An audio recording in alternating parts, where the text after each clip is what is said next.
Hello, everyone. Welcome. Thank you for being here. I There's a channeling that I did, which I will send out to my list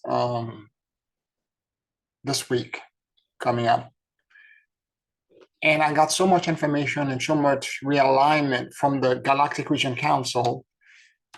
And today, I want to focus the class today on one aspect of what they were talking about. They were talking about the future and what's going to happen between now and the next 10 years and where the planet is going and what's the new Earth looks like. I want to mention two things that they are talking about, which is the first thing. What I found to be very interesting about the channeling is that whereas before they were skirting around certain kind of issue, particularly as it related to the turbulence that we have experienced in the past 3-4 years, they've been channeling all of it. There's nothing that has happened in the past 4 years that they did not communicate from 2015 on. But it was always skirting around the issue, not completely bluntly saying it. This time around, my impression was that they were being direct. They just say it, but more to the point than just saying it, they begin to focus on the second half of the challenge in terms of predictions. They begin to focus on the second part of the challenge very quickly about what, where, how, and why. And I found this to me to be the most instructive part. And I can't get into the detail because the channeling has to go out first before I can actually talk about the channeling, right? That makes sense. You have to have it in front of you. But what I can share with you is that it's one thing that had eluded me. So many people in the Black community are always talking about the new Earth. We're going to the new Earth, 5D and all of that and so on and so forth. But what that 5D looks like to 8 billion people on the planet is not the same. And what I didn't realize, and now that they during the challenge they said it, I realized that absolutely, I know a lot of people that are doing this. A lot of people think that the 5D is a new version of the exact 3D Earth with a revamped governmental system, a revamped financial system, a revamped health and wellness, a revamp, et cetera, et cetera, et cetera. Okay, all around. What they were saying was that although all of us should focus on making sure that the 3D reality is better because we've done such a, as human beings or sentient being on the planet, we've done such a bad job, sort of a shitty job at it, we should revamp it to make sure that we leave a better footprint behind. But the 5D has nothing, is transcendental to the 3D reality. It's not about writing different laws so that government can be better. It's not about having different financial policies so that we can transact, and exchange in a different way. It's about a visceral frequency and vibration. It's about an emotion and an expansion in consciousness. And that is what a lot of people are not focusing on. I know so many people in that community that are trying, and they're partly right, to change the various parts. Some of them are focusing on financial equity. Other people are focusing on wellness and healthcare. Other people are focusing on, maybe some of the group are focusing on all of the above. Fair electoral or political and social systems, et cetera, et cetera. Green energy, and et cetera. But what they are saying is something much deeper. It's an expansion in consciousness. And that expansion can only occur when you are focusing profoundly and deeply on the inner work. Meaning by that, the emotional intelligence with which you're processing the turbulence that have happened for the past 4 years and that will continue to happen because they expect the turbulence to continue until 2030. So what are you going to do? How are you going to process the information, or how you're processing things you're going through right now becomes the key to where you go. So what future are you creating?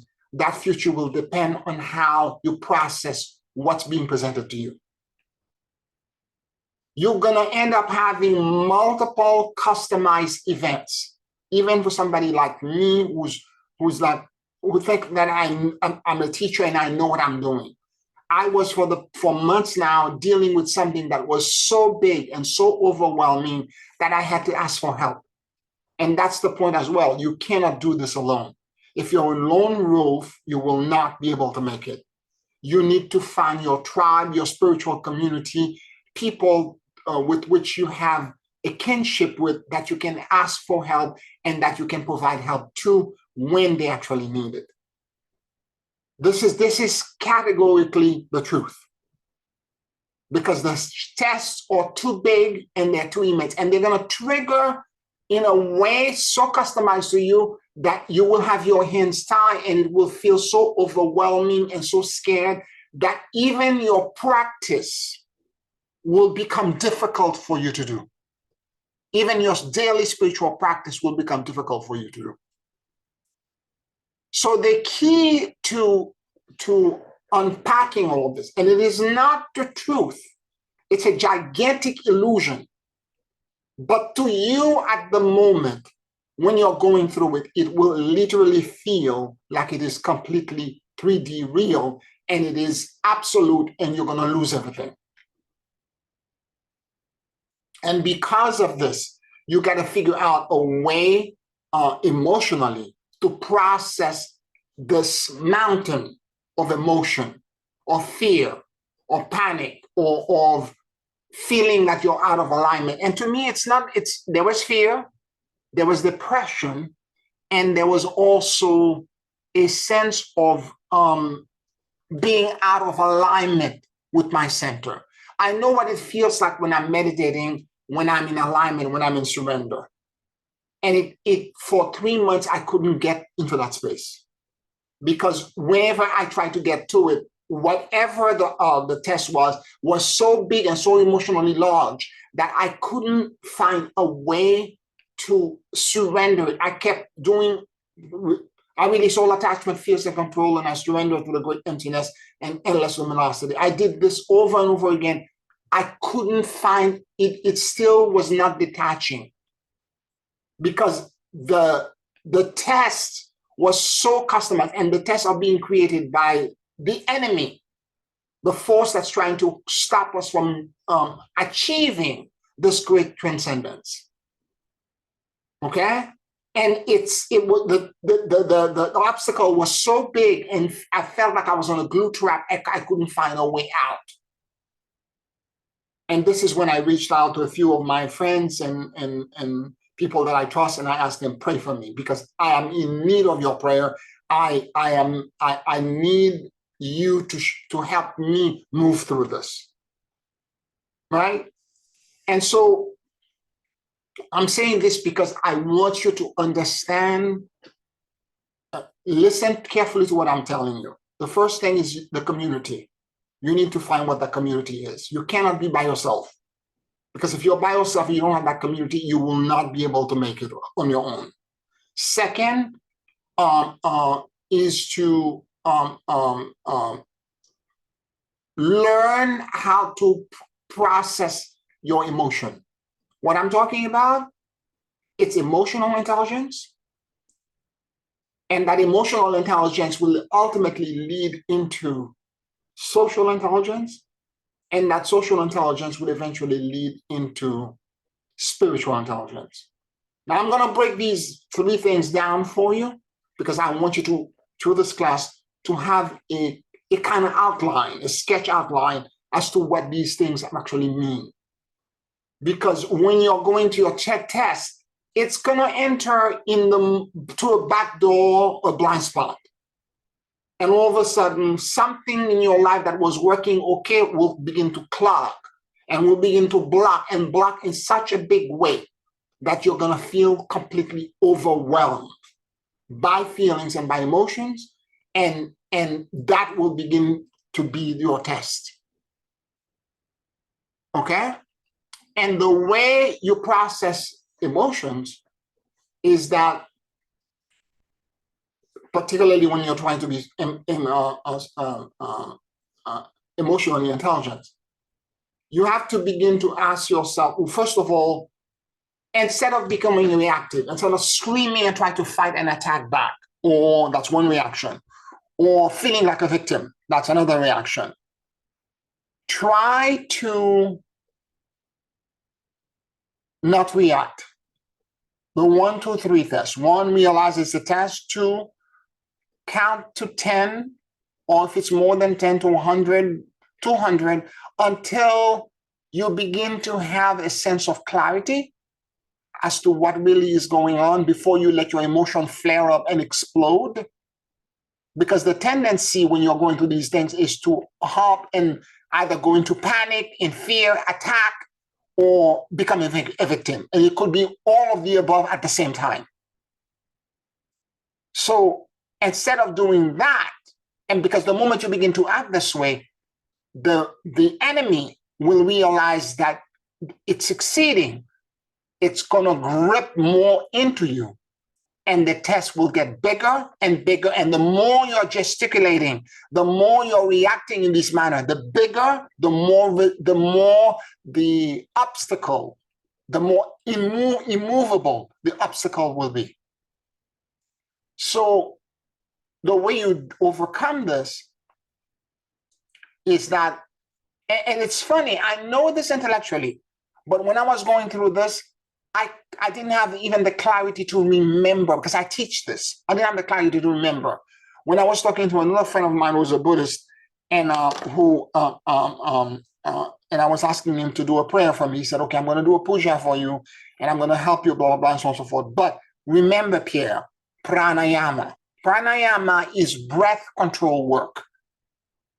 And I had completely forgotten, because I teach this. In the emotional intelligence thing, the moment you do the first 3 steps, which is 1, realize that you're being tested, that whatever you're going through is not an ordinary obstacle. It's a customized test. It's your customized test. So it's a test. And if it's a test, you need to be smarter and more spiritually astute and realize that, okay, I need to figure out a way to overcome this. And hold your emotional reaction. Don't do anything. Don't get yourself all riled up. Just pause. Just put the push on the pause button, pause, and let everything remain in suspension for a period of time. And there are reasons for this. Because when you're being triggered emotionally, what actually happened in your limbic system where your emotions are, your hypothalamus release a very specific peptide or hormone. And the hormones is so powerful that in a fraction of a second, it rushes through your entire bloodstream and every cell in your body, and it sends a specific key to lock into the cellular structure like a key would go into a cylinder. And then when you begin to react, and the reason you're reacting is because that key is turned and it causes the cellular structure to begin to vibrate at a different rate. And this is the feeling you get in your body, whether it's fear, whether it's victimization. That's actually what's happening in your body chemistry. So the idea of transcendence is to understand I'm having a chemical reaction and my brain, my hypothalamus, is the drug dealer. Okay? And I need to overcome this. And the way I'm going to overcome this is by not reacting. My body is telling me to feel a certain way, but I am going to do deep breath. I'm going to do pranayama, and whatever that feeling is, or universal breath, whichever way the case you want to call it, because we're doing the universal breath, I'm going to take my breath from the core of the earth. I'm going to move it through the bottom of my feet.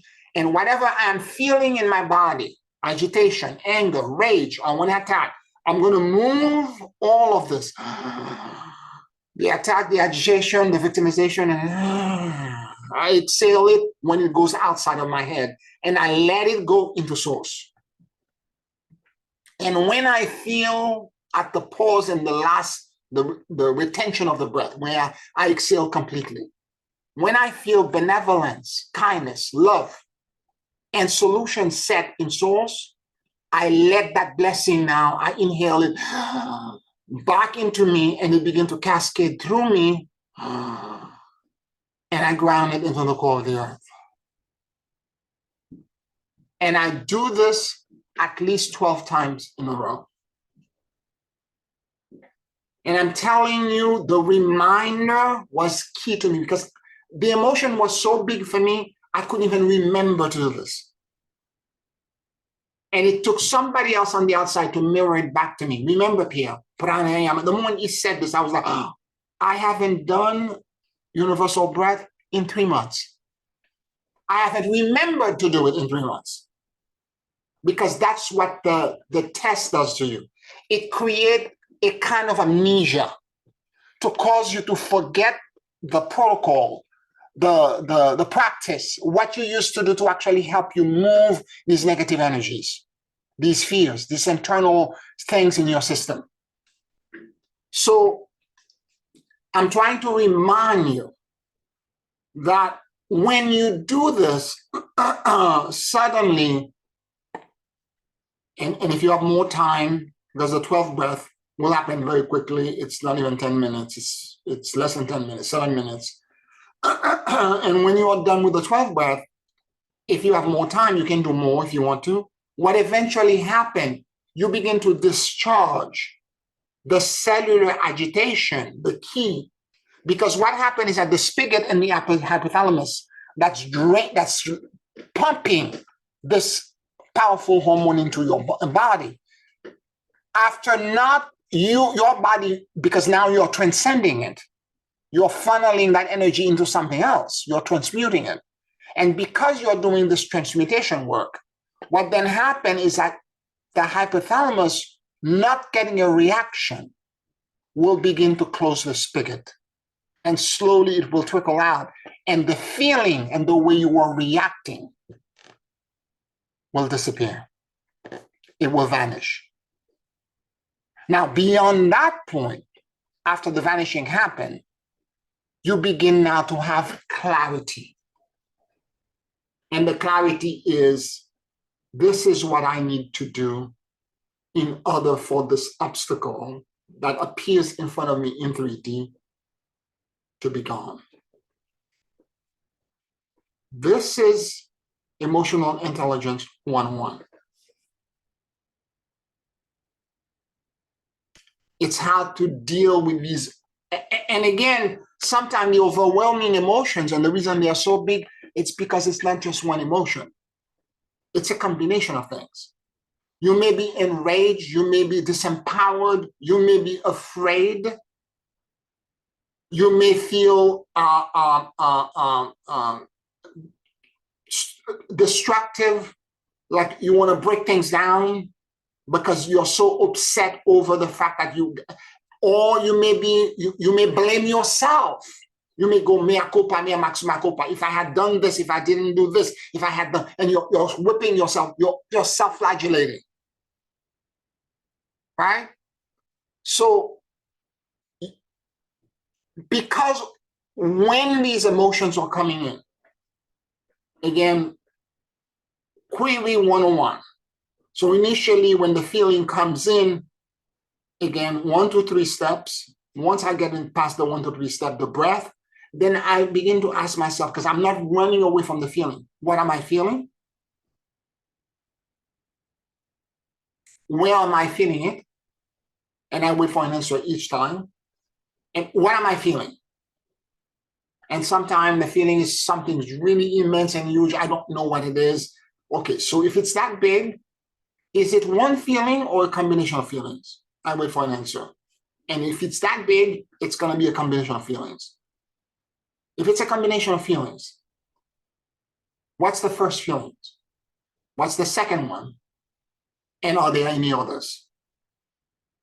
So at each point, you wait for an answer for your body, because energy doesn't lie.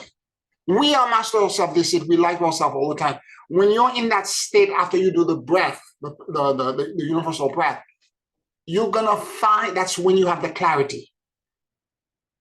And when you ask the question, the energy in your body will respond, will tell you the truth. And then as you move through this, right? As you move through this and it begins to unpack, you will know, okay, it's 3 feelings, it's 4 feelings, and it's this, that, and then the other. And then you will know how to process them. In other words, is this feeling justified?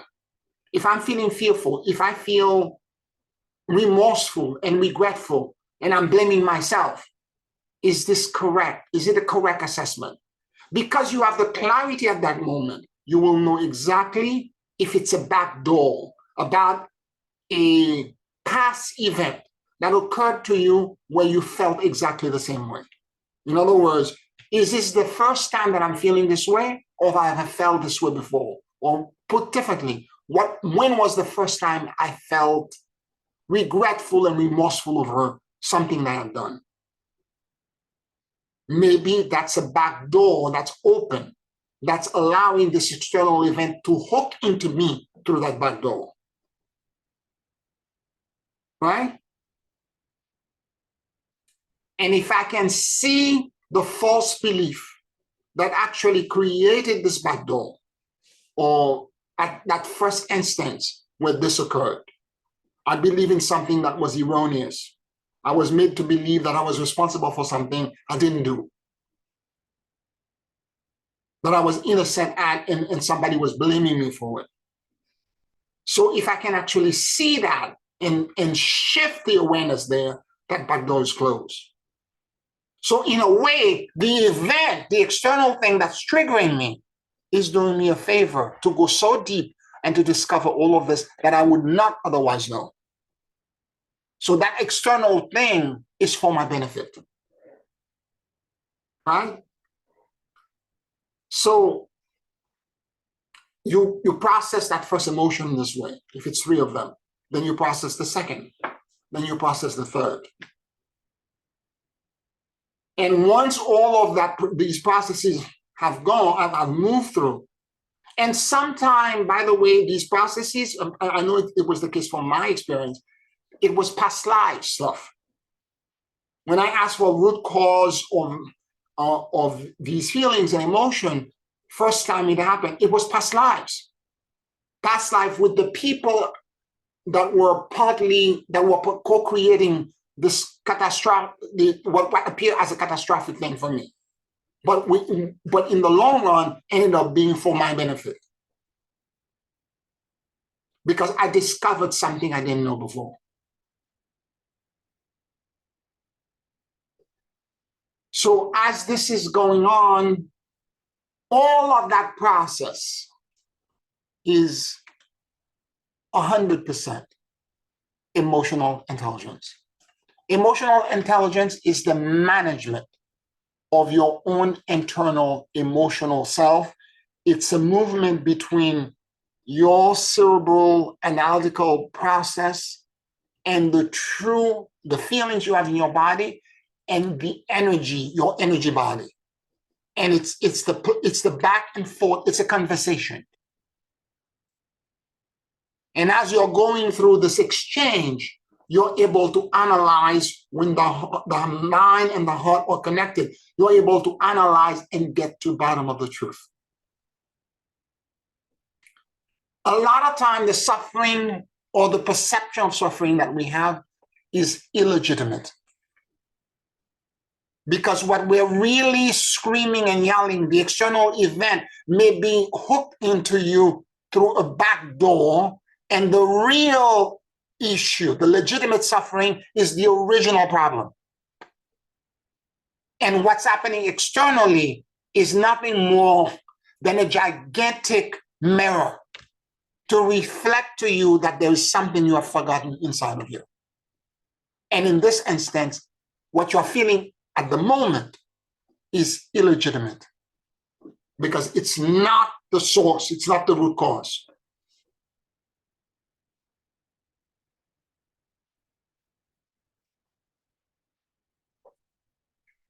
So that's the process of this conversation, this back and forth between analysis using frontal lobe, cerebral cortex, but having it harmonizing with your heart.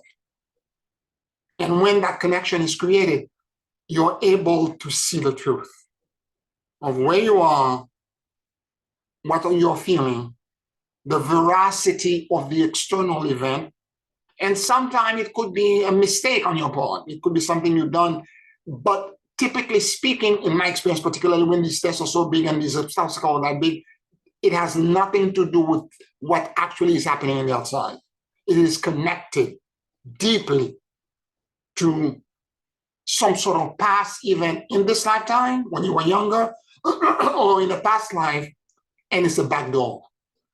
It's a backdoor, it's a false belief that you told yourself or that somebody projected into you, a shame and undeservingness that someone projected into you, that you have accepted as an impressionable youth to be the truth. That you need to shut down, close, and change and transmute into something else.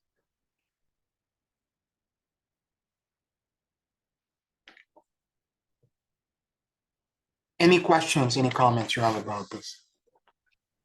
Yeah, that is also very, very good, very apropos.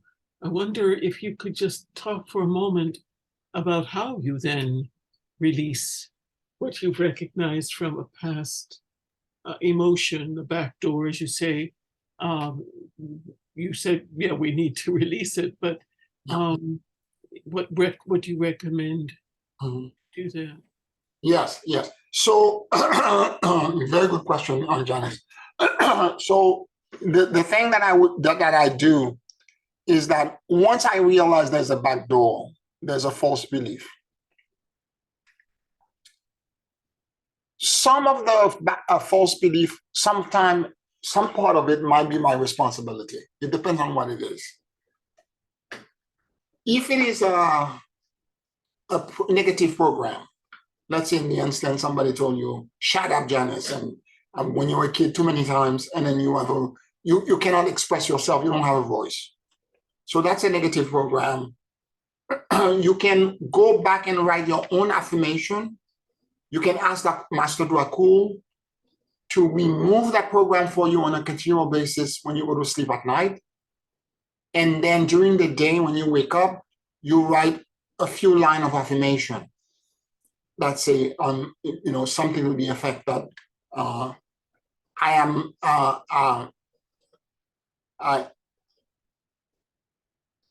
my voice is important to the world. I speak to everyone, and I give myself permission to be verbal and vocal and express my opinion, right? Something to that effect. And you customize it yourself, and you can repeat this over and over again for 21 days. But if it is a complex, meaning that you realize that particularly when it's coming from a past life, it is a belief that is so deep and so profound that it's not a program anymore. It's a split or splinter psyche. It has its own intelligence, its own rule, and it's no longer under the control of me, the chooser. It has its own subdivision in the subconscious mind. It's a complex. You cannot reprogram a complex.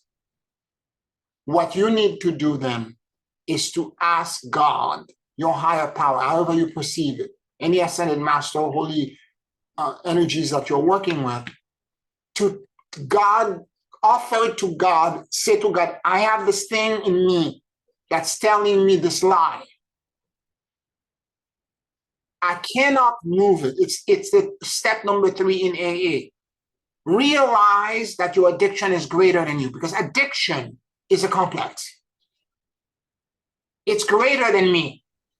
And therefore, I'm asking my higher power to help me take it away. You offer it to a higher power and ask for help.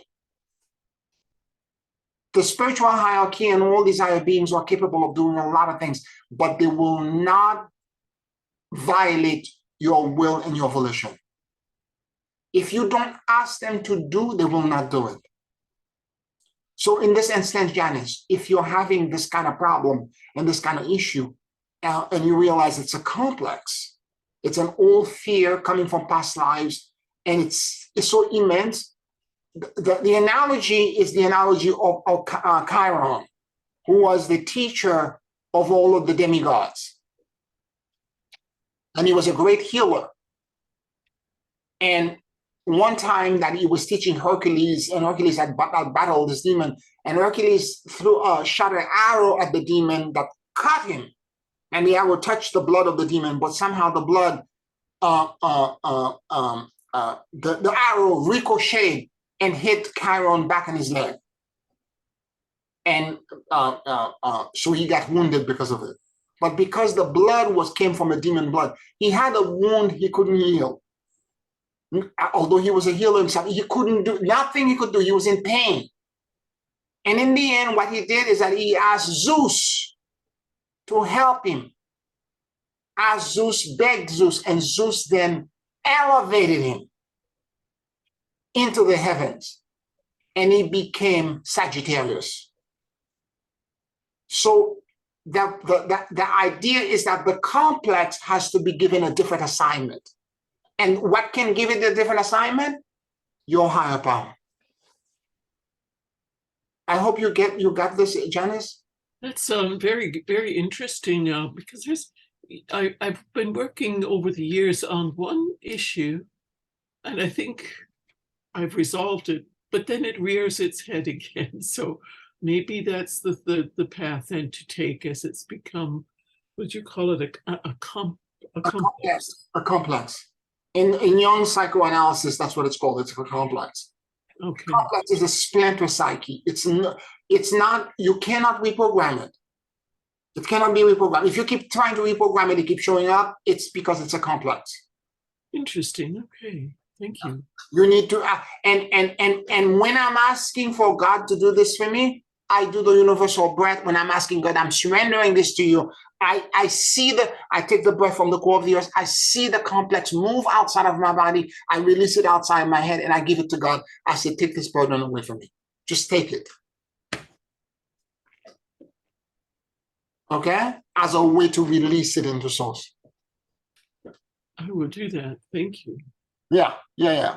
And sometime if you need to do anything, the connection you have to God at that moment will tell you what to do. Mm-hmm. I can explain to you. I'm going to give you one personal example. I remember one time I was doing the career in my dentian, and for days at the gym, this is 2018 or something like that. On days at the gym, I kept feeling in my left pelvic something was there. And that something was big, it was immense, and I couldn't figure out what it was. This went on for months, for 2 months. Every time I'm at the gym, I'm sitting down doing because I go to the gym, I do the yoga at my own pace, and I sit down at the very end, I do a 10 minutes breath control and meditation. And as I'm doing this, I'm like, that day I was like, okay, this is huge, this is immense. And that day I was like, okay, have I ever felt this way before? And then I heard yes. My body told me yes. I'm like, okay, when have I ever felt this way? When do I feel this way? And within less than a few seconds, the answer came back to me. Every time you give. And literally, when that answer came back to me, my whole body started shaking. because I'm a giver by nature. But the way I give, I'm giving from myself and from my ego. And the way I grew up Catholic, and this whole awareness came to me like an instant, like a flash. The way I grew up Catholic and Christian, you're supposed, like Christ, to be nailed or to sacrifice for the world, to suffer for the world. So suffering in the way I grew up is noble. And me giving from me so that I can, like a pelican, pinch a piece of me and give it to someone else is normal for that belief system. It's normal for me. And I got so, I remember I sat there, I was trembling, I was so scared. I'm like, oh my God, I've been doing this my entire life. And then I'm like, I remember saying to myself, and I took deep breath. When I became aware of this, I took really deep pranayama, source, all the way back, releasing it. And I said, help me. How do I overcome this? And I heard a voice say very clearly to me, this is what I mean about the clarity, very clearly said to me, I don't require this from you. If I were to fulfill, this is the voice talking to me now, if I were to fulfill the desire and the wishes of everyone on the planet, there would be left over in me infinity times infinity. And my head exploded because I was so connected to that energy. When it said infinity times infinity, I saw this immensity that had no beginning and no end. My head just kind of blew up. And I said, okay, so what do I do? He said, give. Not from you, but from infinity times infinity.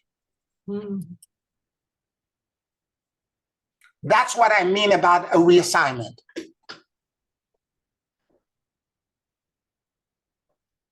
The false belief is that I was doing it because suffering was noble, the way I was programmed as a young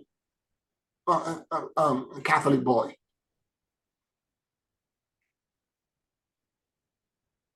This was immense for me.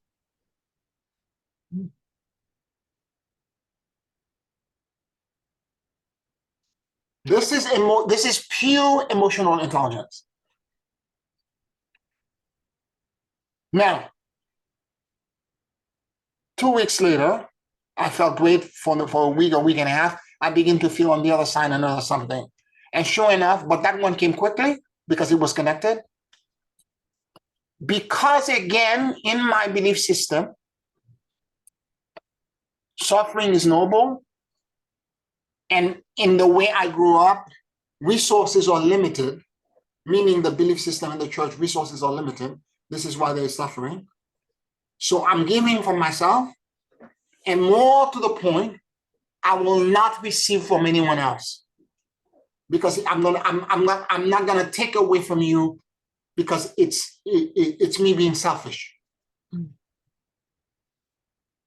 That was another false belief that was connected to the other one, which also needed to be reassigned and given into transcendence.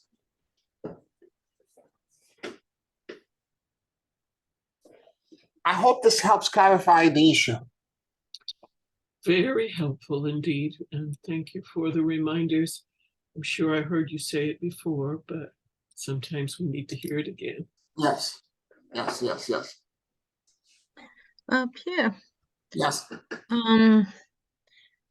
Maybe it's a question. I also noticed recently there were two issues, like I couldn't figure it out for the longest time. I felt it energetically, I felt it in my body, but I couldn't tell what it was. And there was like I don't know, it was like taking years. I don't know, maybe 2-3 years since I, kind of had the idea.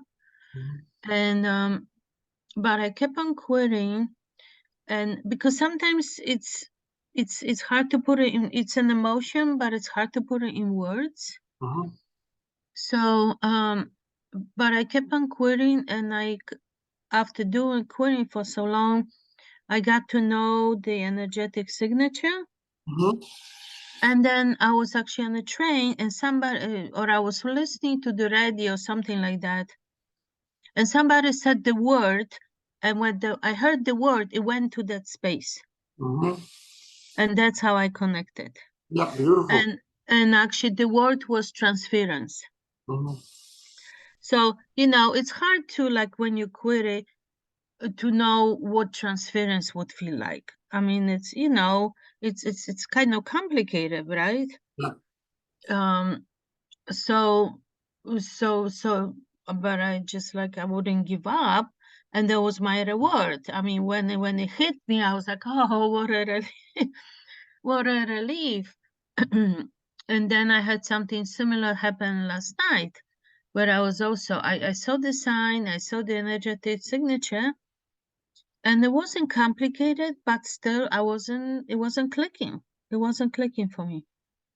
And in a similar fashion, like, if you persist, there will be a word, or you might hear something or see something that will eventually click. So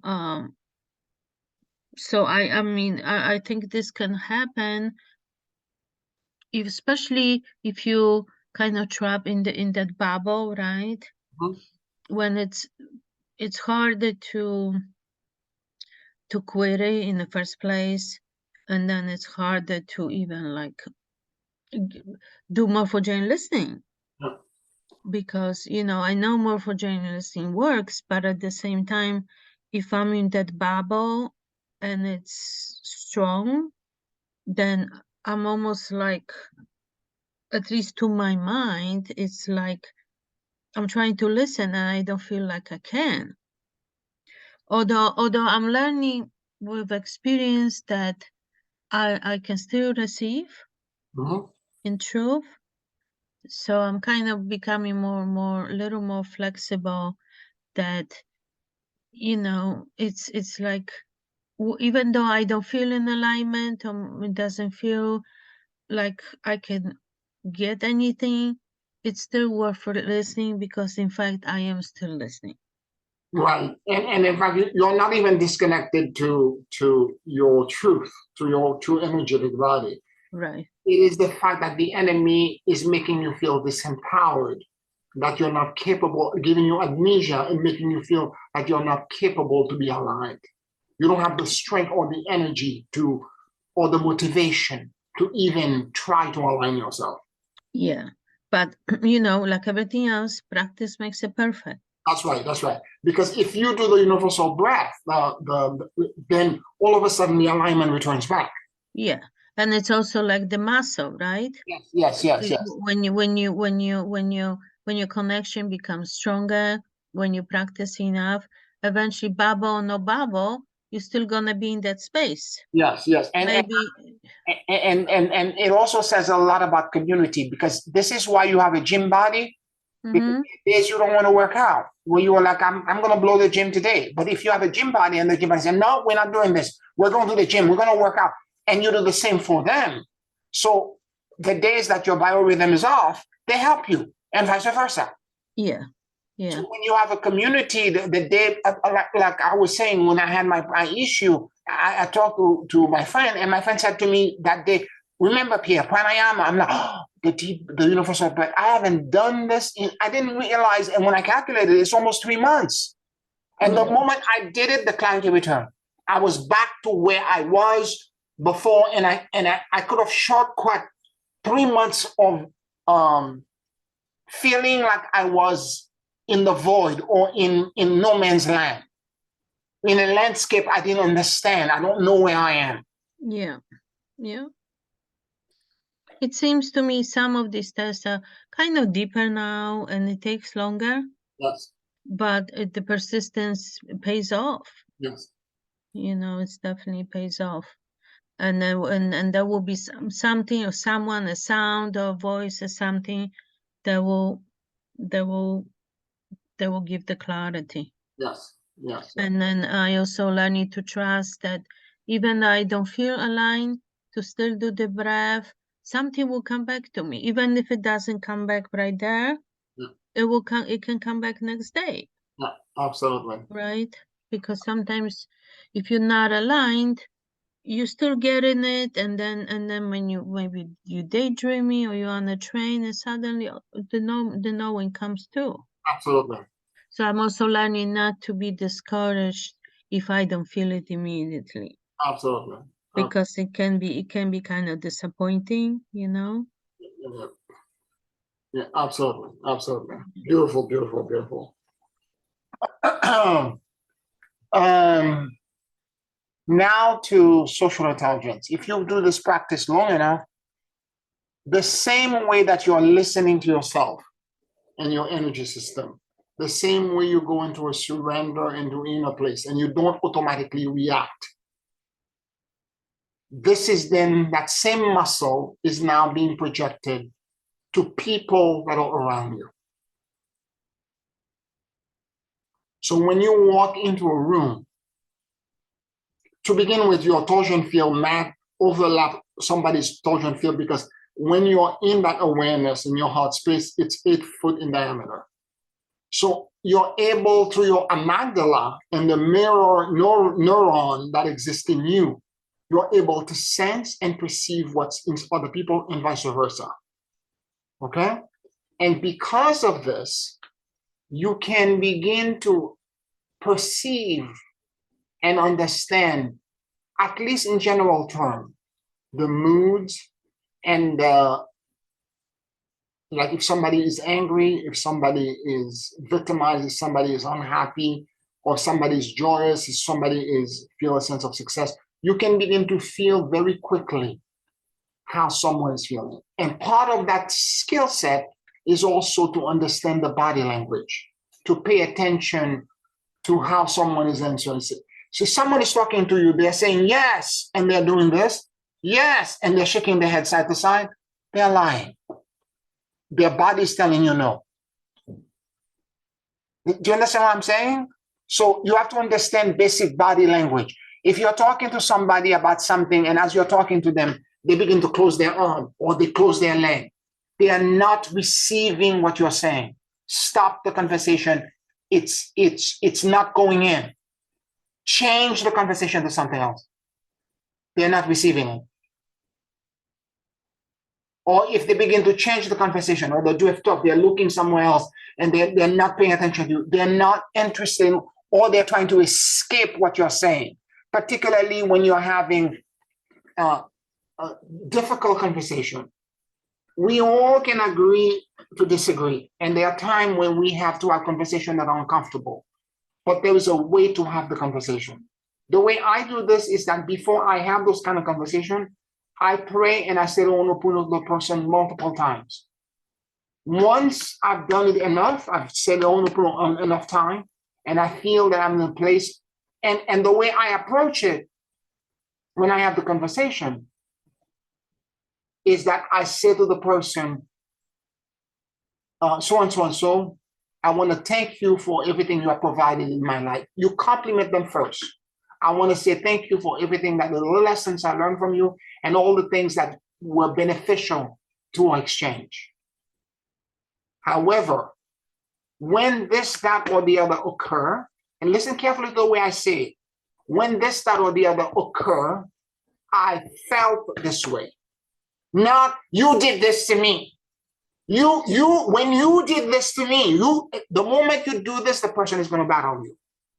You will not find, there is no conflict resolution, there is no social intelligence in this. What you say first is compliment them for what they've provided you and the support, and or compliment them about the hard work that they're doing.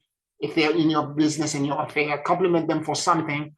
And then beyond that point, say to them, now, when this, that, or the other occur, Okay? When this, that, or the other occur, I felt XYZ. Now, in the end, in your head and in your body, particularly when you're dealing with somebody, you don't have a conclusion as to what you want to happen. Because if you're already in your head, you want them to apologize or you want to win. To their mirror neuron, they will know what you're trying to achieve and they will perceive the deceit because you're not having a monologue with them, a conversation. It's a judgment. You're accusing them and you're judging them. If you're truly trying to do social intelligence, what you should, the approach should be, I'm going to present to you what I felt. Okay? And I'm going to tell you from that feeling, this is where I am emotionally now. And then you quiet down after this point, you listen to them for them to respond. You wait for them to respond. And then it will unravel however it will unravel. The conclusion is not something you have in the bag as a secret weapon. Rather, you leave it open-ended to let the universe close this in whatever way that it needs to close it.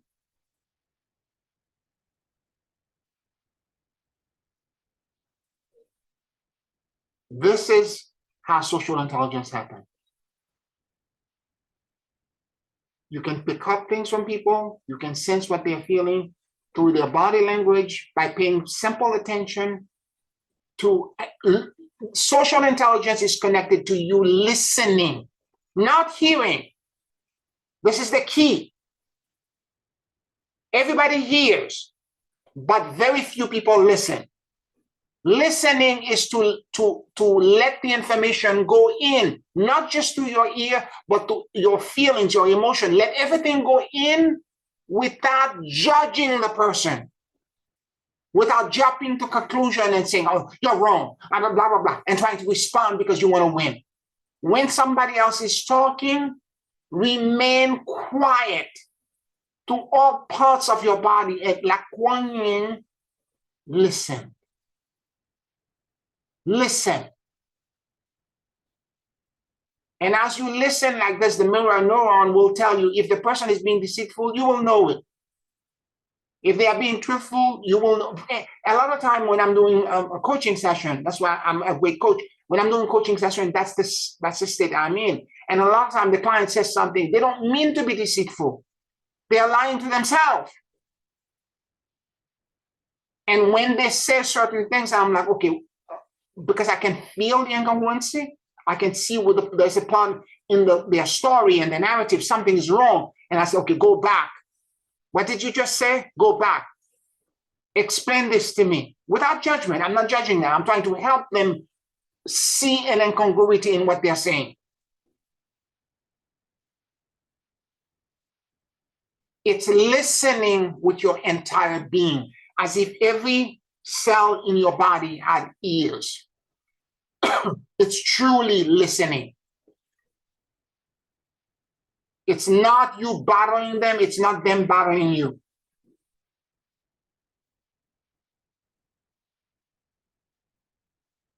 And when you get into that state, you become highly socially intelligent.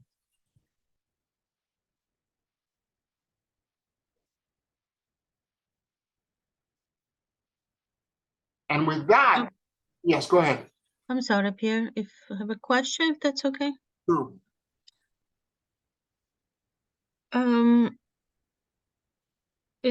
I just want to verify really. Let's say you feel defensive, right? Let's say somebody accused you for not let's say not being accurate when you know you were, right?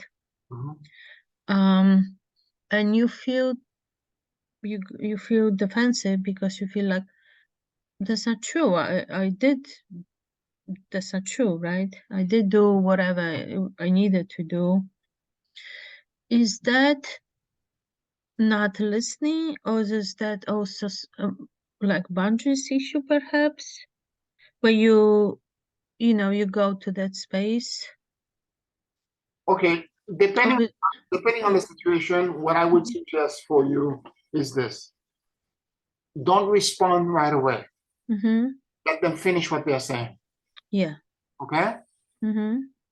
And Ho'oponopono it. Don't respond. 1, 2, 3 steps. Realize it's a test. Second, don't respond. And instead of doing the opposite, which is the third part, the next day, bring the topic back when you are completely or can come from an ascended place. Because if you're feeling defensive, you're already, the peptide has already been triggered in your cellular structure. Right. So you're going to respond from the wrong place. Yeah, but that means it's a habit. I'm just talking about that response, right? Like if I want to be quiet, for example, instead of reacting, right? No. If I want to be pause or wait instead of reacting, that's just a habit, right? Of reacting, maybe how you react in a situation like that. No. But that's something that you need to reprogram. That's just, well, if not reprogram, or you can, the way I would handle this, because I've been in a situation like this, particularly with work, where people accusing me of things that I didn't, that was untrue. I understand when my boss was screaming at me and telling me all these things, and I simply didn't do anything. I counted. right. But the next day, when she was walking in front of my office, when everything had petered out, I said, "May I talk to you for a second?" And I approached her exactly the way I told you with social intelligence. I said, "I want to thank you for the conversation we had yesterday, because everybody needs feedback." I said, "I thank you very much for everything that you're saying. I'm deeply grateful for you. But I want you to know something." And I began to say to her my perception, my part of the story. And I said to her, I want you to understand that when I had a staff I was supervising in my previous job, when I give somebody to do something, I typically would wait for them to conclude it and come back to me. And so I said, "But since you're a micromanager," "Oh, I don't micromanage." I said, I said, I'm not judging you. I'm telling you how this made me feel. What you did made me feel, that you were micromanaging me. I'm not telling you you are doing it or you're not doing it. I'm telling you I have a right to feel the way I feel. And I said to her, from this point forward, I will CC you in all my communication, which is what I started doing. To a point, a year later, she said, "Stop CCing me. I don't need to know this." So yes, but what else? And thank you for that. And also, if specifically, in addition, specifically to the reaction part, you need to just train yourself not to react. And again, you're going to be triggered. If somebody's screaming at you and take a gun and start shooting in your direction, you have to react. Okay, you're going to be triggered. You cannot be numb to things. Right. But it's what you do with the reaction. Right. Yes. It's that's what I was. Yes, that's what I wanted to verify. Yes. Because when I had the conversation this morning, and then when got back to my room, I said like, and the only reason I acted is because it surprised me. So I said to myself, because somebody's we had an agreement, and then somebody said completely forgot, like it didn't happen. And I was surprised because I set up a special meeting just for that. So I was surprised, and then I got back to my desk, and I was like, yes, I reacted because it surprised me so much. Yeah. And you have to, you're gonna have the reaction because you're human.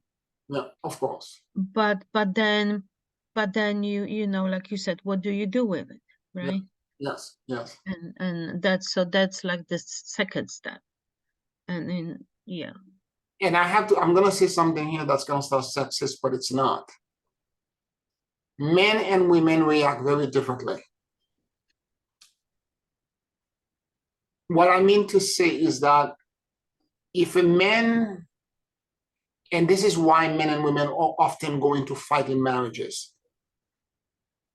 When a woman tells you that they are going to XYZ and they are basically emotionally reacting, and say this happened to you, and your husband was there, and you tell your husband, and the husband, the husband is listening to you. What a man would typically do after you tell them, well, you need to do XYZ, blah, blah, blah, and so on and so forth. Mm-hmm. What a woman wants to hear is not what she should be doing. She wants to hear a mirror back to tell her that she's not crazy. Okay? In my experience with women that I have in my life, that every time I react as a man to something that they are telling me that they're going through emotionally around the time they are being triggered, if I go back and tell them, well, you should do blah, blah, blah, why are you being so rough? This is not, okay.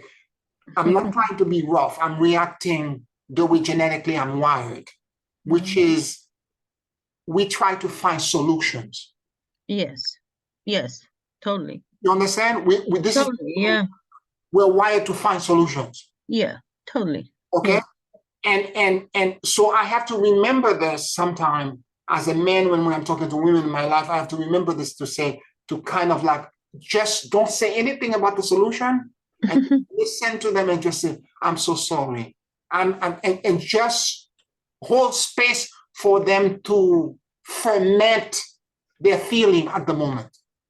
Because that's what they need at the moment. They just need to ferment the feeling. Right. Although I must say, I'm more like you. I'm a lot about solutions. Yes. So it doesn't bother me so much. Yes. But in general, yes. Also the reactions can vary depending on that for sure. So that's the reason I learned this is through social intelligence. Yes. It's because I begin to realize that men and women are not reacting, don't process emotion in the same way. Yeah, and that's a good awareness to have as well. So if you're dealing with women in your life, you need to know how to communicate, because when they are with their girlfriends and they are saying this to another woman, the other woman would never say, you should do XYZ, but they would say, that B, blah, blah, blah, I can't believe this happened. Right. The whole space for them. Right. So that the feeling can be trashed around for a little bit. I get you. Okay. For men, it's immediately, well, if this is the problem, this is the solution. Right. You know the number of male clients that I've had who have fight with their spouse because of this. Huge fight.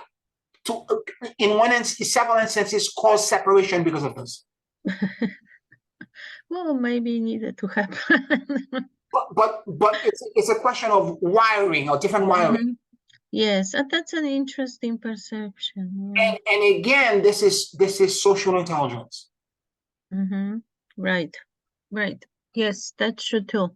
So that comes back to, yes, maybe you will react, but you try to just limit it. Limit the comments. If somebody's telling you something like this, and you limit the comments and you let the person know, I'm so sorry, blah, blah, and you hold space for them for a period of time. And maybe the solution set comes the second or the third time they bring the conversation around. Right. You don't tell them right away, because it will cause them to be enraged and lash back at you. Right. Okay, yes, well, definitely still learning that. But I've been noticing, I've been paying more attention in general to gaslighting. Yes. Because it comes in more obvious forms.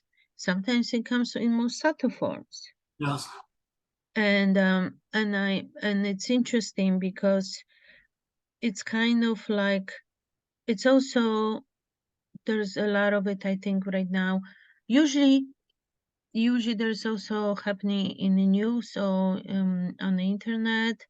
So it's also helpful to observe it, like not like, for example, what happened with the rapper, or what is happening with the Harry and Meghan. And it's very interesting, the different comments I've been watching. And some people focus on individual reactions, and yesterday I noticed there were more and more people started labeling it as gaslighting, which I found interesting because it wasn't there in the past. You know, people looked at it different ways, and whether you pro or con, but nobody really described it in that fashion. So this is like a interesting kind of like it's evolving. Like when they did it first time with opera, their actions were different, and now they're different, but they also seem to be more sophisticated. So there's also lots of middles right now. It's social and it's global. So that helps too to utilize that. Yeah. Thank you. So what I want to talk about for the last the remaining of our time, I want to talk about the spiritual intelligence. And I call this the cultivation of the higher virtues. And it's basically a connection to trying to understand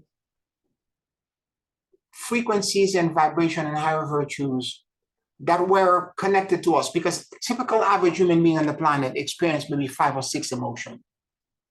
We understand, and it's all connected to survival. We attack, we defend, we sometimes experience love, conditional love for sure. We might experience gratitude here and there, and maybe one other emotion as well. I can't remember the other emotions, but so we have 5 emotions that we because of survival. That's all that we do. Oh, victimization. That's all that we do. Okay. And so the higher emotions like mercy, grace, hope, and all of that, we may have a dictionary definition of what these emotions are, but do we viscerally understand what they are in our body? No. And the way to get back, yet at some point when we were celestial beings, we knew what they were. But for us to incarnate in 3D, we had to shatter and break apart. And in the process of breaking apart these fragments, these are emotions, and the power that's connected to them, because there is power in mercy. There is power in gratitude. It's not force, like an army that's marching in, but it's a different kind of power. And there's power in all of these emotions. So it's a way to have a conversation instead of with your frontal lobe, your heart, and just basically your own intelligence.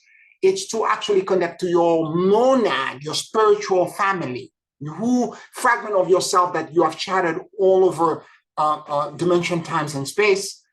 It's to have a conversation with them, the 144 pieces of yourself, and ask them to remind you of what these 12 main virtues are. And you do this practice on a daily basis. And these 12 virtues are peace, love, mastery, control, obedience, wisdom, harmony,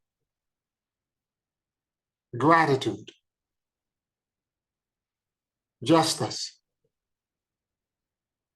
reality, vision, and victory. So the way you do the practice is that you go into a meditation where you're asking your entire monad, all of the 144 fragments of yourself, Those are the 12 main emotion. Let's say, for example, you're asking them to help you remember what peace is. If I were at peace, what feelings, emotion, sensation, expansion would I feel in my body? And energetically, since energy doesn't lie, you remain open and you wait for something to show up for you.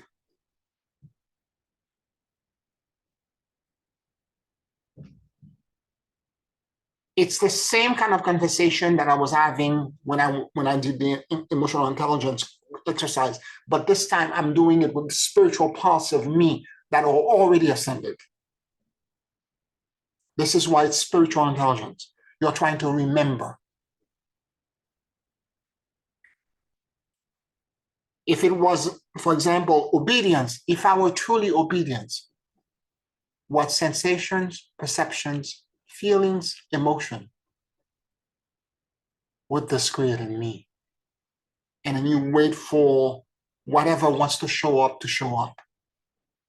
Now, it may not be directly connected to obedience because peace happened to be, and it took a while for me when I was doing this practice, or I was remembering this practice, for it to begin to open up and show up this way to me. And it showed up basically that peace, or in any of these other virtues, were closed lotus flowers. And as they open up, each one of them had 12 petals. So peace is composed of, for example, serenity, one petal. So if you look at any flower that has 12 petals in it, a rose or a lotus flower, whatever, each of the petals are the same color. They compose the entire flower, but each of the petals are unique. So peace is composed of serenity, of calmness, of equanimity, and several other emotions that escapes me right now, although I have them written in my book, because when I'm doing this query, I have a book next to me. So whatever feeling and emotion shows up, I write them down under peace. When I go to the next one, it's love. If I were to truly feel unconditional love, not conditional love, but unconditional love, the divine love that God knows, what feelings, emotion, sensation would I feel and know in my body? And you wait for your higher fragments to give you a visceral connection to what that translates into you. Now, I have to tell you, in that practice, it will take you a while. You will feel things, but they are so transcendental and so big, and you will have no point of reference because you only have 5 emotions that you understand. And they are so transcendental that it will take you a minute to try to figure out, more than a minute, several days, months, sometime, to figure out exactly what that feeling is. And the way you will feel it first energetically as something. And then eventually your body, your monad, the fragment of yourself will translate it into either words or sentence that you understand.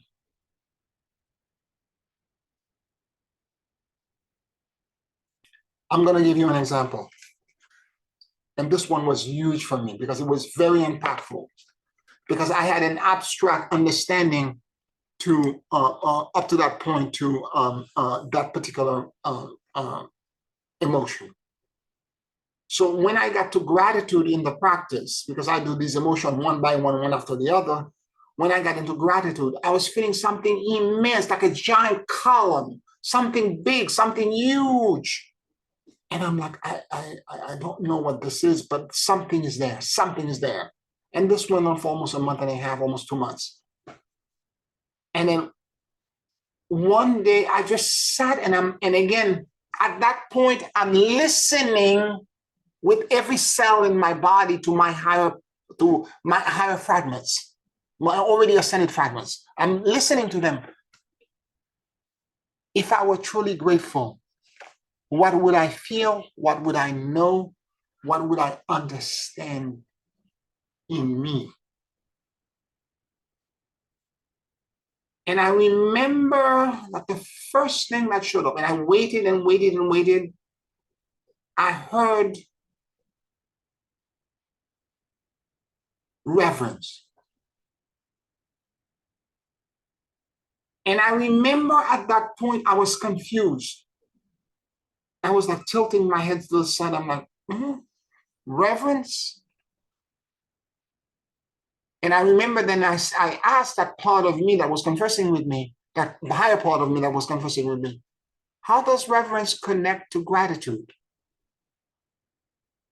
And I waited for an answer. And what I heard rocked my soul. The voice came back to me and said it so clearly. Deep and profound reverence for the gift received. And my whole body began to resonate because it was the reason I would have never figured out that what that column had reverence in it.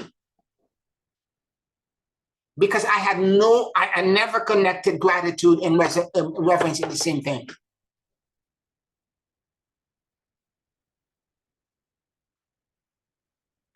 It rocked me. And I have to tell you, after that, there are 4 other, in the list of the practice, there is justice, there's reality, there's vision, there's victory. When I tried to move to justice after this, after I got that feeling, and I went to the next piece. If I were truly just, what would I feel? What would I know? What would I understand in my body? I went back again to reverence. I heard again deep and profound reverence for the gift received. I couldn't move because I entered into a bubble where the reverence was still unpacking for me. It was extracting, it was unpacking for me.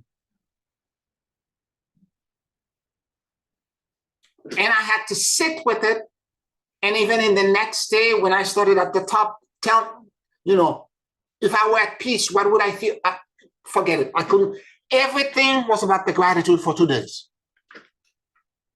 For me to truly understand. Now I understand in a visceral core level. And now the repertoire of emotion that my body can identify has now increased tremendously because of this.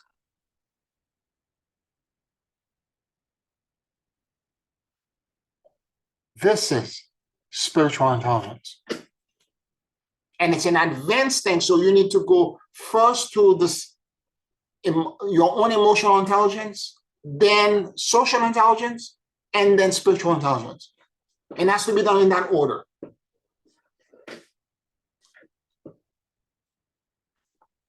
Here, yes. Quick question.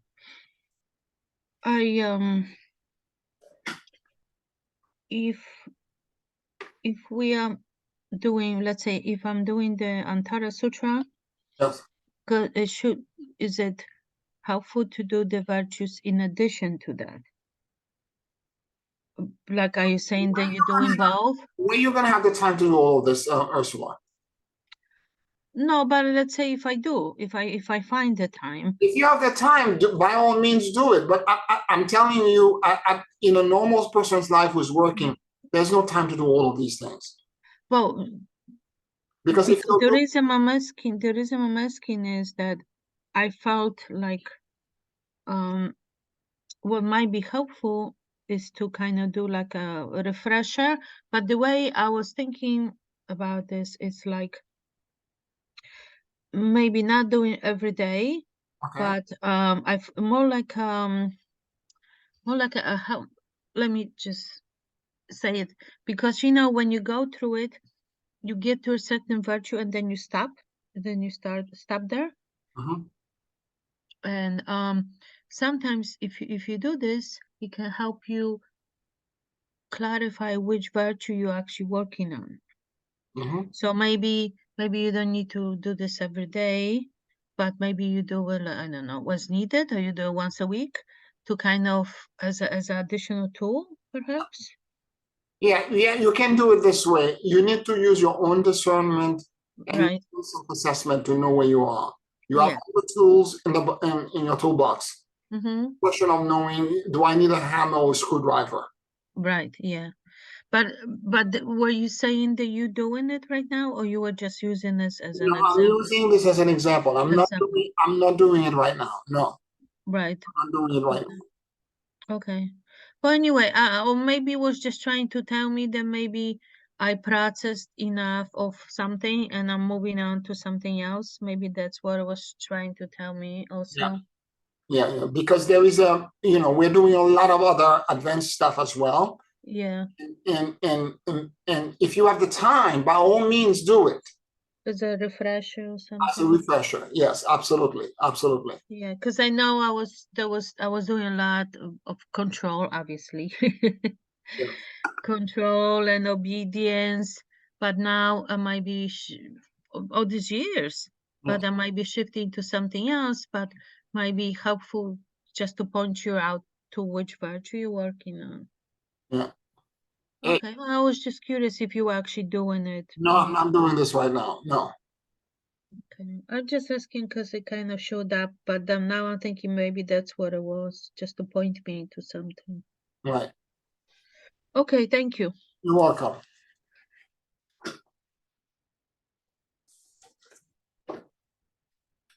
Sometime in our practice, don't set up yourself with over ambitious schedule, because if you're up till 2, 3 o'clock in the morning doing exercise and you have problem waking up in the morning to do your normal duty, you're not taking care of your physical tempo.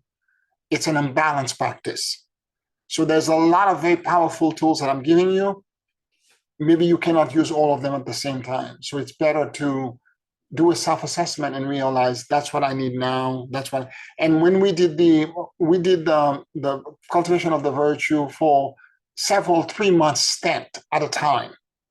Okay, so and if you feel you need a refresher, by all means go back to it. And this is true of the morphogenic listening, of the DMTN, or any of the other tools that I'm giving you.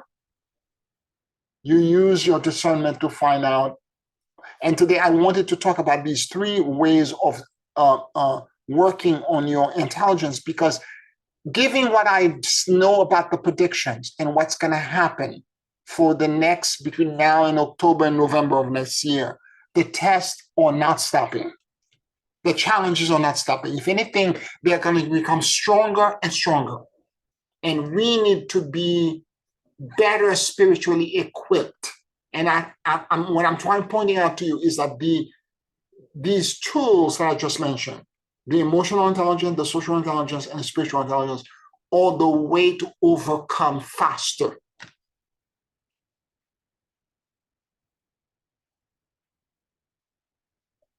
Yes, and totally, and it's like it's also mirrors, and we need the mirrors. Right. Because how else you gonna know? We need the mirrors. So like, to the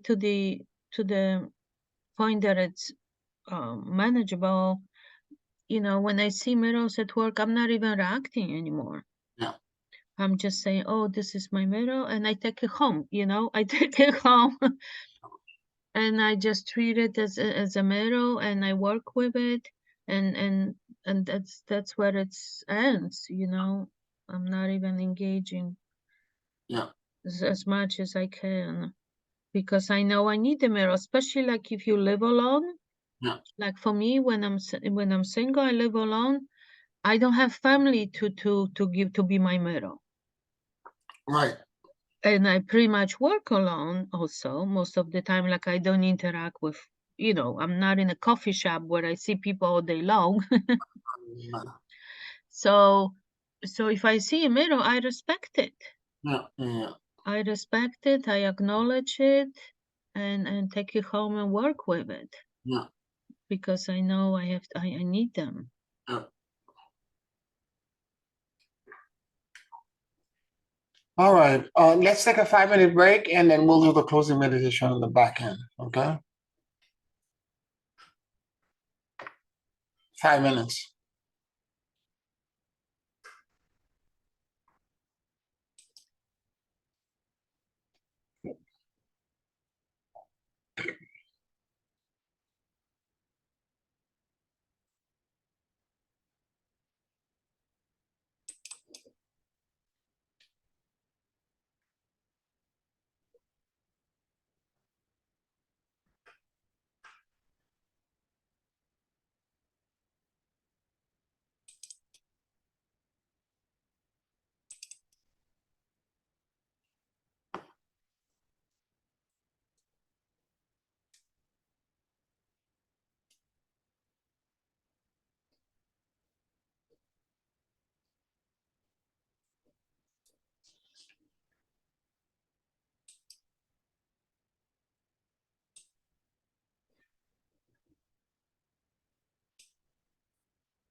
Take a very deep and slow breath.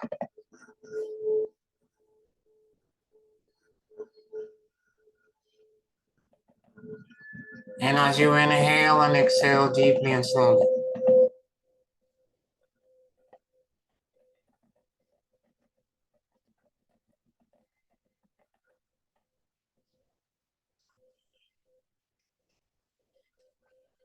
Allow the universal life force that permeates everything to enter into our lives.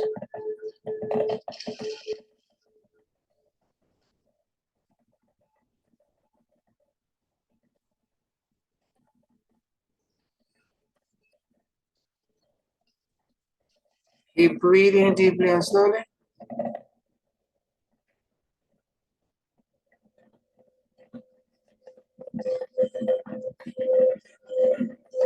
And let your soul and your awareness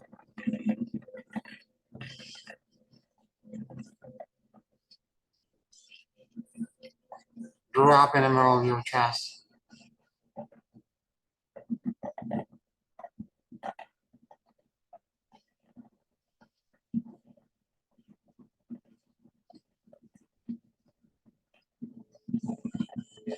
Please forgive me. I love you. And I let go.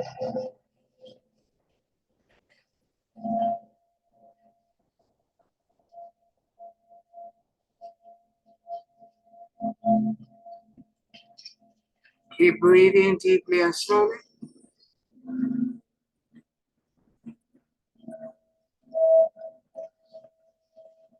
And let your mind and your heart sync with each other.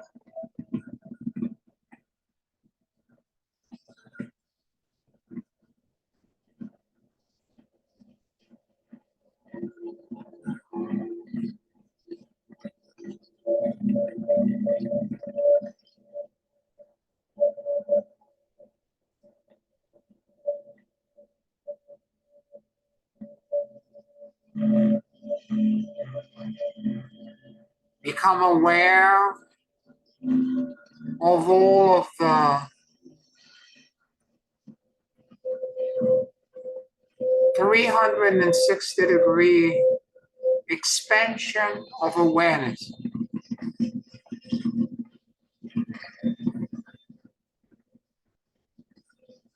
that is moving all around you.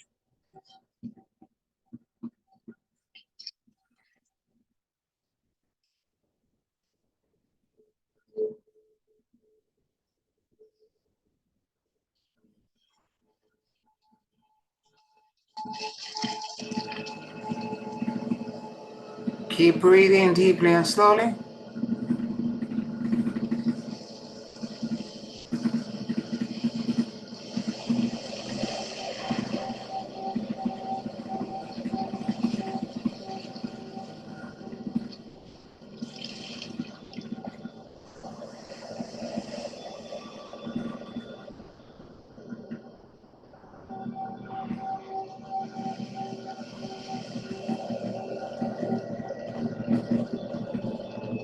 And notice what you noticed.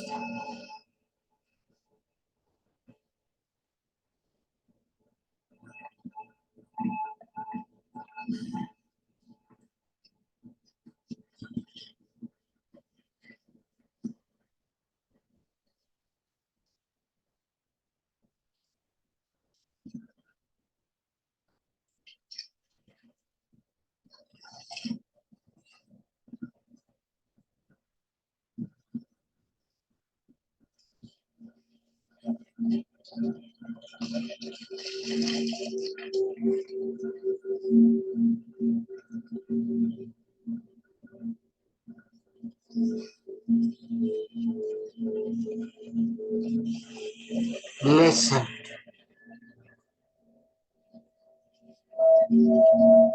As if the more than 50 trillion cells in your body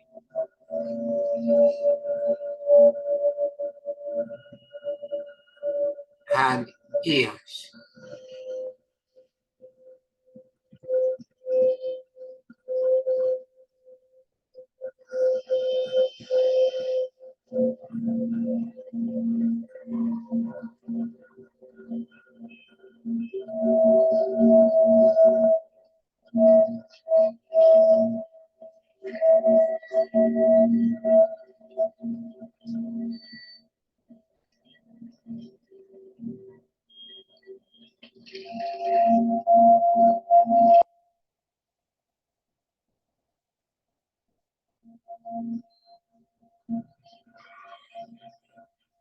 Keep breathing deeply and slowly,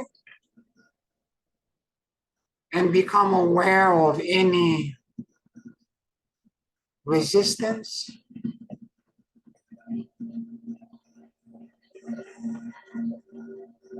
discomfort,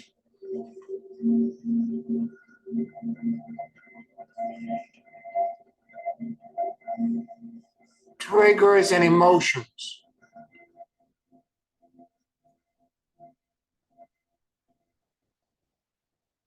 that may show up for you.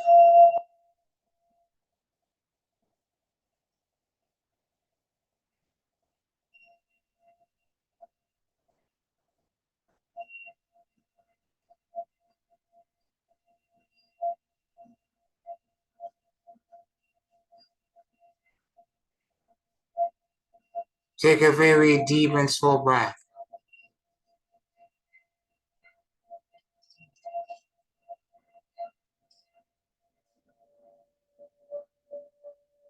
What am I blinded to?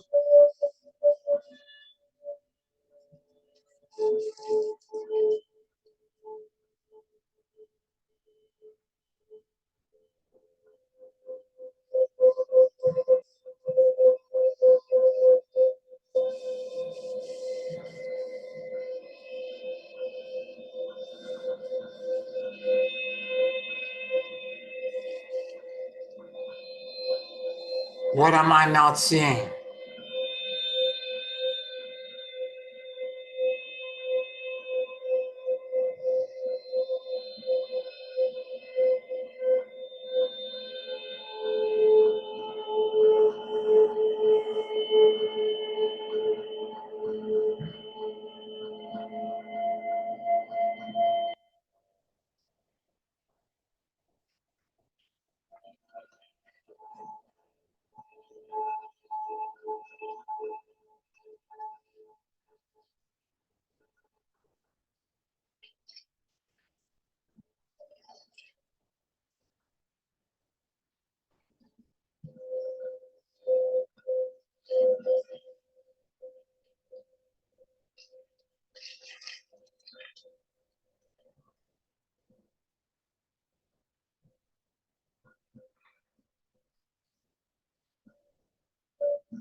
The truth will set me free.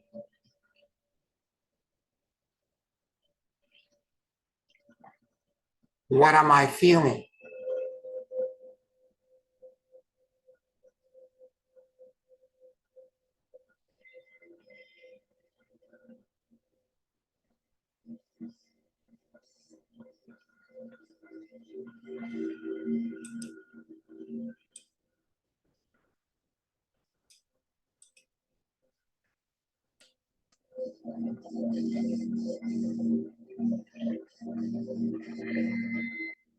Is it one feeling?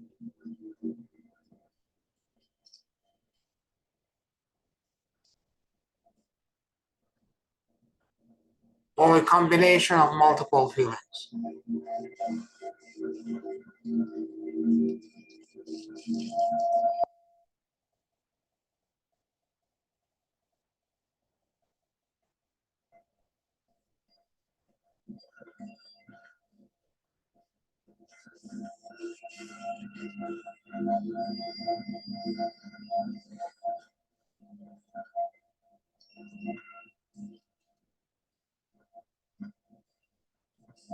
What is the first feeling?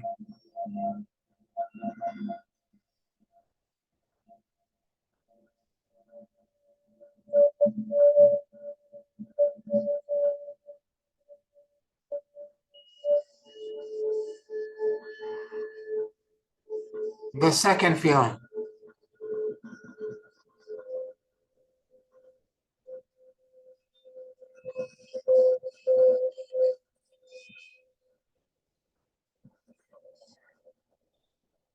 Are there any other feelings?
What false belief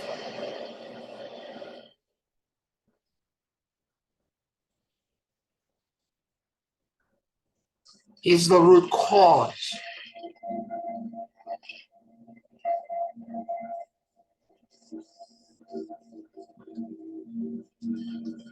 for this discomfort?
Now take a very deep breath from the core of the earth. Let this breath move through the bottom of your feet, passing through you, dislodging this discomfort and all of these emotions, and let it all move outside of your head and be released completely into source. Surrender and let go.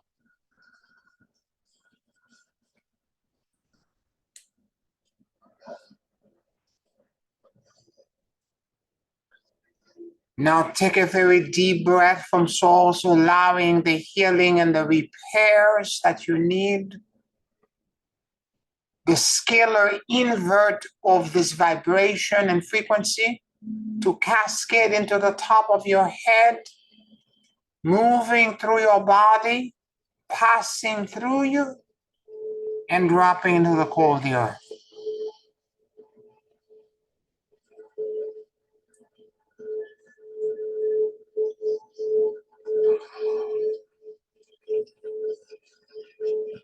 Take another breath from the core of the earth and let this breath move through the bottom of your feet, passing through you, dislodging any residual discomfort and fears, and let them all move outside of your body and be released into source as you surrender and let go completely and unburden yourself.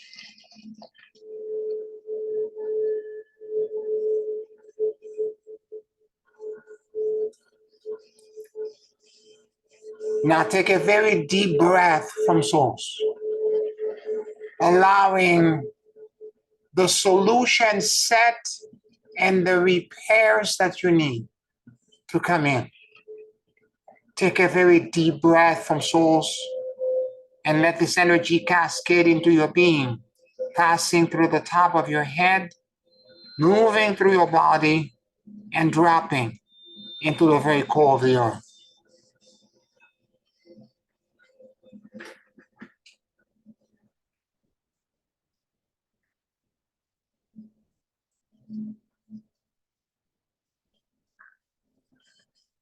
Take a very deep breath from the core of the earth. Let this breath move through the bottom of your feet, passing through you, dislodging any discomfort, fears, and let it all exit outside of your head as you exhale completely. And surrender and let go and unburden yourself of all.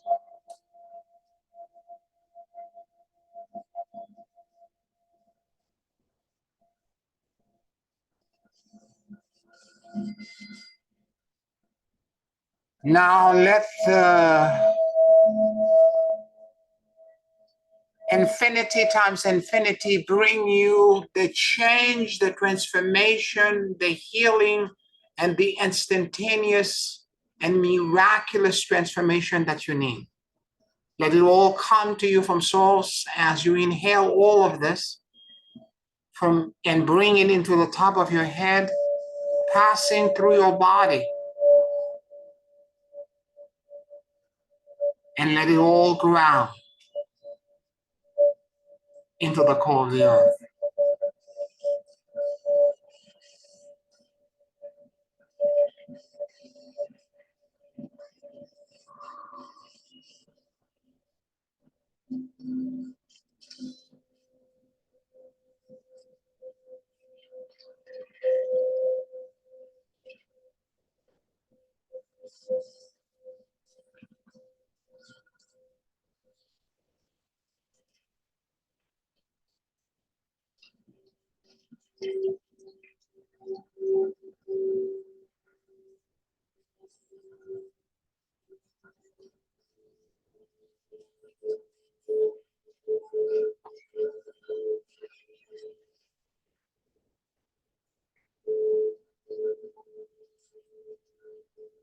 Keep breathing deeply and slowly.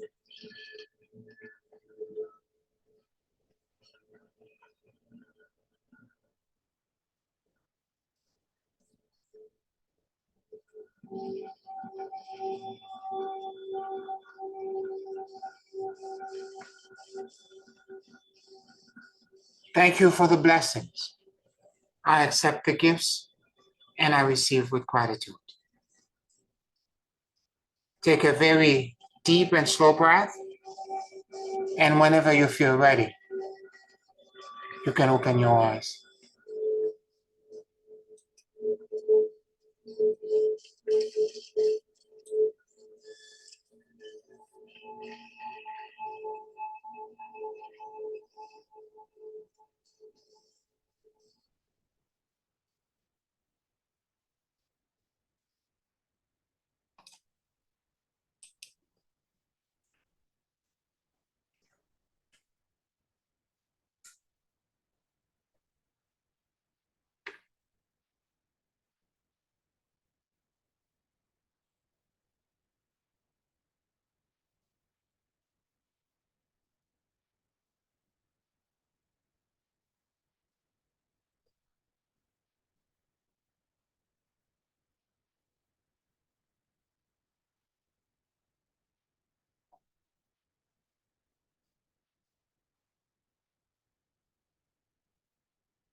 How you all feeling?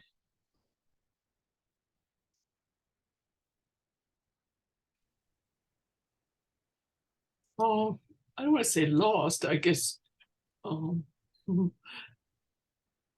deeply engaged. Yes, yes, yes. Sometimes you have to revisit this multiple times before you you figure out exactly the feelings and the sensations. Yes. It was very good. Thank you. You're welcome.